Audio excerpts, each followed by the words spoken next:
What's going on, everybody? It's Childish back out of the game, coming at you with another Summoners War video. And in today's video, we're going to be talking about the Guild Siege battle. Why is that? Because as you guys can see, we are less than 24 hours to get ourselves ready for that next match. So in today's video, we're going to be dropping about 2 to 3 tips to kind of get you guys all started off on the right foot. So as always, fam, if you guys are excited about that, do me a favor and show your support. Like the video, subscribe to the channel, and as always, hit the notification bell so you guys know when the next video drops. Again, let's not waste any time. Let's just go ahead and get right into it. I'm going to be talking about the first thing that I'm doing right now, which is, of course, as you guys can see, doing a little bit of repeatable quest farming or AFK farming and trying to get this in and leveling up some units. Without question, when it comes to Siege Battle, you cannot get away from the fact that you have to go out of your way and build some additional units, right? If you guys haven't had a chance to check it out, you will notice that when you jump in here, get set up with your guild here, not only do you have to have a certain amount of guild members, but you have to have a certain amount of defense camps set up here. And you can't just do your strongest nat 5s that you've been just kind of leveling up over time. You actually have to incorporate some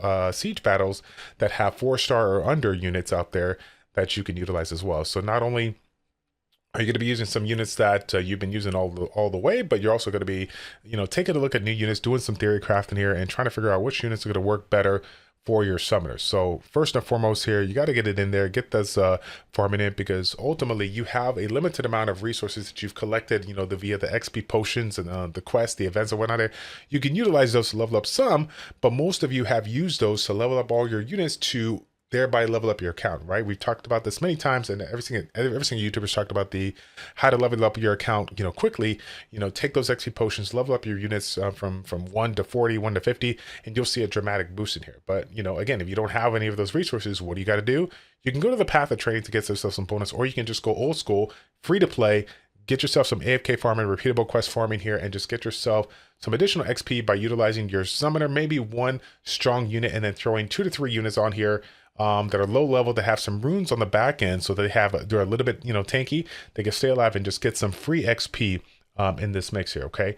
Next thing that I want to talk about is the runes, right? It's kind of a nice segue, because again, when you talk about building units, you can't just talk about units without runes, right? I think the thing that some people overlook in this particular game versus Sky Arena is that the value of flat stat runes in this game is actually higher for units that are a little bit lower grade, right? The 2-star, 3-star, 4-star units here, those that have a little bit different base stats than the higher premium units, they get a little bit more value on these flat stats versus percentage based stats here. So let me go ahead and give you an example of what I'm talking about here. I'm going to go to win units, and I think what I want to do is I want to showcase one of these units that we got going here. I'm going to use the Mammoth, because I know the Mammoth, I know this is not like some premium unit, unit, right? But this is one of those units out there that it's easy to test. This is an HP scaling unit, so obviously you're going to be looking to incorporate, different runes that you have, the HP, right?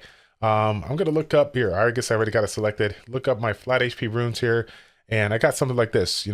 I got a legendary endure rune, which generally speaking doesn't look really good, right? Because you're like, oh, it got flat stat, this can't be good. But the thing that some people forget when it comes to Summoners War Chronicles versus Sky Arena is that in Summoners War Chronicles, you can acquire flat stat runes that obtain the same stat as a percentage as a substat here. So as you guys can see, we have the flat stat HP alongside the HP percentage here. So when you basically add it all up, it equals a certain amount that generally is going to be more than a percentage-based HP. But that being said, though, even though you may find yourself the legendary runes and whatnot here that has that, obviously you have to level it up, and you have to see where the rolls go in order for it to make it valuable. So again, if we look at our HP right now, we're at 18,450. We clip this on here, we're sitting at 29,256, right? And that is with a flat stat rune maxed out with 21% substat here. Okay, so now let's go ahead and take a look at another rune per se. We'll look at an HP rune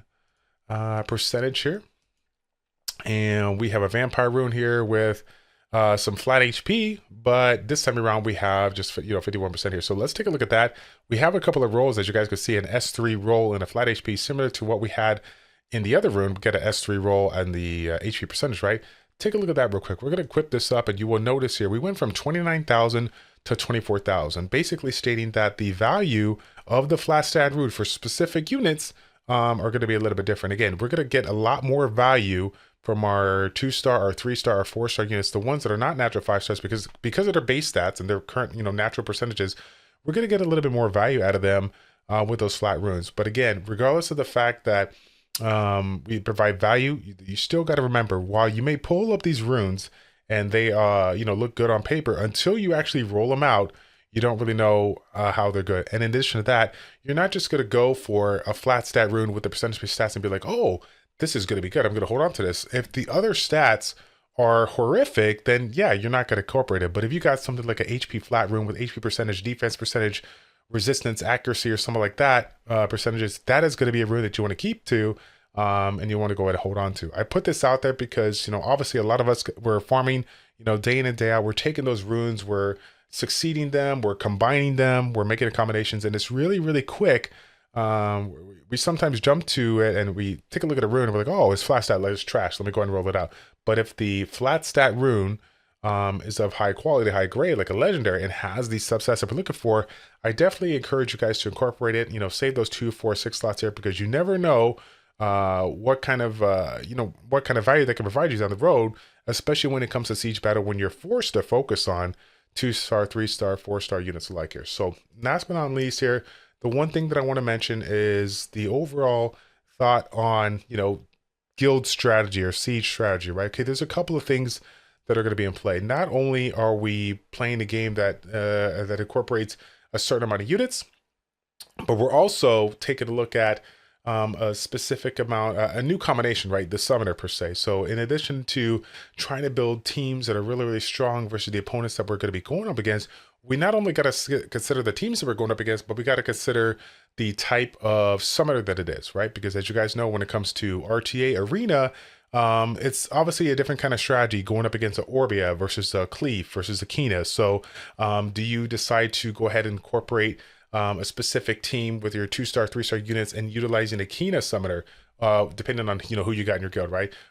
Do you decide to make a certain type of tower with specific teams, the same kind of team with the same kind of summoner, if you have enough summoners to do it and make it there? So there's again, I can make all these different examples for you, but it's something to consider when you are talking to your guildmates, talking to your friends that play this game alongside with you in your guild, because I think there's way more strategy than we put it out there. Again, it's super early when it comes to Siege, and a lot of the guilds are starting to collect, starting to, combine their teams, or sorry, combine their members, get full guilds, making news, and from the jump, you're not going to see, and not everybody's going to have a full roster, right? They just don't have that room depth here. But, as it progresses, whether you're seeing this video now or 6 months from now, you need to understand that there is way more strategy than you would think, because of the fact of, we're looking at specific units that, are focused on either 4-star and under siege or, higher. But we're also looking at summoners, right? One of the strategies that people incorporated when it comes to Sky Arena is that they had specific guild towers that were focused on a specific 3-man team, or it was a specific style, right? They were either the same 3 units for all 5 matches for it, or they would be an aggressor approach, turn 1 comps that are looking to get the jump on you.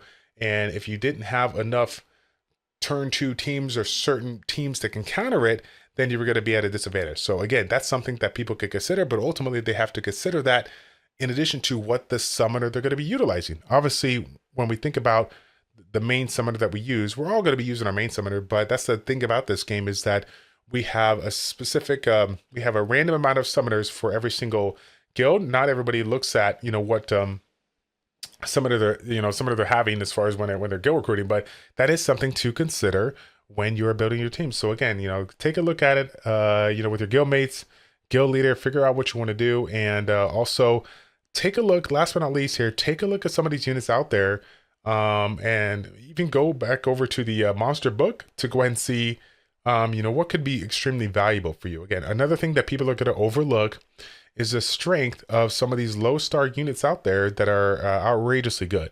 And one of the ones that I want to talk about, which a lot of people already have built, is going to be Tractor. This is one that I'm absolutely in love with. I've had an absolute blast utilizing for Naraka, and I think that it's just one of those units out there that people just simply forget. Okay, so again, Tractor, 3-star unit. This is a unit out there that everybody should have been incorporating, or if they don't have any kind of soft CC unit for Naraka, this is one of the best units out there to utilize for Naraka, but I think it's actually going to be a very, very strong unit for Siege as well. Why is that? Because of the simple fact of this particular skill right here. The taunt skill, one of the few soft CCs out there, if not the only soft CC skill out there that I could think of off the top of my head, that provides a essentially a provoke or some controlling effect out there that is a 2-turn mana cost. So what does this mean for you? Offensively speaking, you can get the jump on the opponent, get yourself a provoke if they don't have any kind of way to provide immunity, or right now there's, at this time of the video, there's no will runes, right? You can get the jump on them, get that control if you have enough accuracy and their resistance is low. Or if you get yourself in a situation where you need to utilize it on defense, you can, throw them off guard, set this one up in Soul Link or whatever like that, and then, get the value of, the provoke or the stun and whatnot.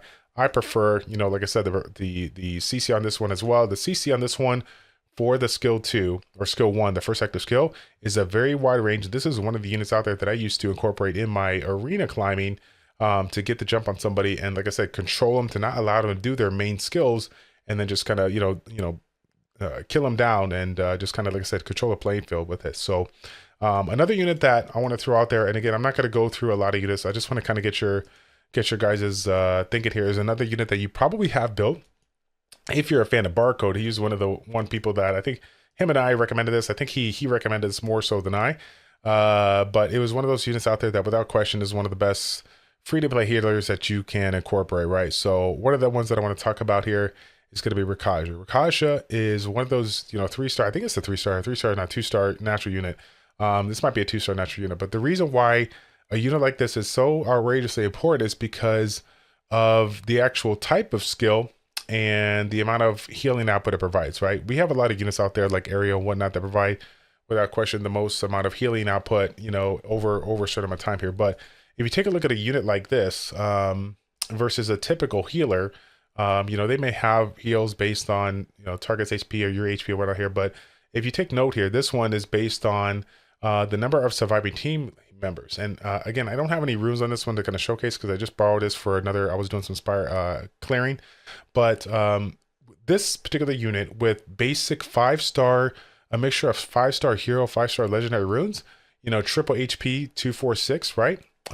This one was putting out upwards of like 44k HP with 3 people on their team, right? That was with 3 surviving units here. So again, that comparison to some of the healers out there is without question a very substantial amount. And then now getting into Siege and having 4 units versus 3, in theory, this one should provide even more healing, even maybe more healing than some of the natural 4-stars or 5-stars out there. With take a look at the runes, kind of mention, take a look at the rune quality on one versus the other. If they were equal, the amount of output that this unit can have, considering how his mechanic works, should be a unit that you should automatically build and incorporate on your team if you need a healer here. So again, this is the thing that we got to start thinking about. We got to start thinking about the units, some of the strengths and weaknesses. Obviously, take a look at the strengths. How can we incorporate them in certain teams here and see what we can do? Remember, there's so much more into this game because, again, you have the summoner action, you have the type of teams you're bringing in, you have the archetypes, right? We got the mages, the supports, the archers, the warriors, each specific assassins, right? We got each specific units that go after other a specific type of archetype, right? So a lot of things to consider when it comes to building your team. So I just wanted to kind of throw a couple of things out there. Again, take a look at the ways you can level up your units free to play. Taking a look at some of the runes that could be valuable to some of these lower star units that you're going to be building. And then also just taking a look, talking with your guildmates and trying to figure out, what is the strategy? Are you just going to just throw every unit under the sun for now? And then, consider, what we could do down the road? Or are you guys like, what? I noticed our guild, we got, a nice blend of Orbias and Kinas and Cleaves. Let's try to build specific teams with these summoners and really put the person at the test, right? Everybody's a big fan of Tsarina, but, Tsarina is just one unit out there that can provide that Oblivion and just make those Cleave units go down here. If you can punish them with, a tower that, essentially deals it, sure, 1 or 2 or 3 of the guildmates can, take their teams and knock them out, but ultimately, when they start looking at different teams here, they're going to be very, very limited as to what they could use down the road. Again, hopefully these tips help you. Again, these are simple, basic tips. I know a lot of you guys already know this, but I want to throw it out there because once again, I'm part of the Summons War family, playing Sky Arena for a long time. There's a lot of things that we consider when it comes to Guild War strategy, Siege strategy, but this is a little bit different when it comes to Sky Arena per se, because again, we're using more units, and we're also incorporating that summoner aspect in addition to the 4-star or 4-unit combination that we're doing in order to create strategy and like kind of catch the people off guard. Again, when it comes to these defenses, you could lay out whatever defense you want here, and people over time will kind of learn the strategies and do it. But if you can work with your teammates, work with your guildmates, and create a certain strategy that forces people to use specific units that essentially allows them to burn those units, and they have to use second grade or third grade units down the road to try to combat what you're bringing in the mix here, it's going to make it difficult for them, and that's what you want. You want to put them at a disadvantage. You want to make them vulnerable. You want to basically always keep them guessing to say, hell, what's the best strategy to go up against this one? Am I the right team? Do I have the right team to do it?